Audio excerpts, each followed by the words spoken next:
তাহলে চিংড়ির কালারটা একটু চেঞ্জ হবে। আইটেম হচ্ছে দেশি মুরগি দিয়ে আলু দিয়ে, ওটা এক পাশে ধুয়ে আমরা এক পাশে রেখে দিলাম।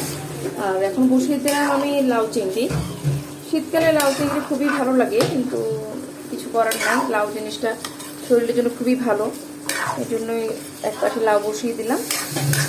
লাউটা একটু ঢাকনা দিয়ে রাখতে হালকা আছে। আর এই পাশে বসিয়ে দিলাম লাল শাক ভাজা। চিংড়ি একটু ভালো লাগে দেখে চিংড়িটা দিচ্ছি, চিংড়ি না দিলেও আপনারা করতে পারবেন, কোনো সমস্যা নাই। আমি আজকে ভাজা খাবো না, আমি একটু ওই দিন ঝোল রান্না করেছিলাম লাল শাকের, ওটা খাবো। তা আমি আবার কি বললাম, ভাজিটাকে ভাজির প্রসেস আর রান্নার প্রসেস তাই একই, কিছু ঝোল হয় এই জন্য একটু এখন শাকগুলো উঠিয়ে দিলাম।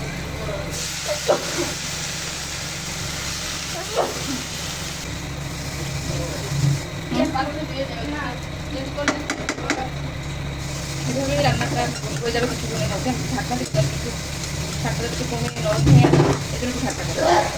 এটা রান্নাটা হচ্ছে জাস্ট ঝোল ঝোল করে চিংড়ি দিয়ে লাল শাকের ঝোল, এটা খেতে ভালোই লাগে। আপনারা একটু করে দেখবেন, দেখবেন খারাপ লাগে না।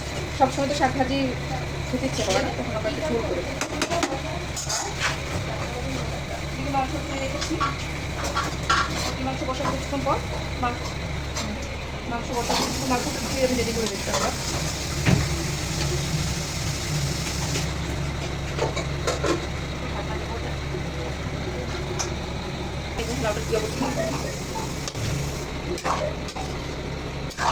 লাউ চিংড়ি আমার বাসায় সবাই পছন্দ করে, সবাই খায়, শরীরের জন্য খুবই ভালো, সবাই জানে লাউটা খুবই ভালো করে দেবো। রান্না করে নেবো, আরও কিছু আইটেম আছে আমি এখন রেডি করে নিয়ে নিই।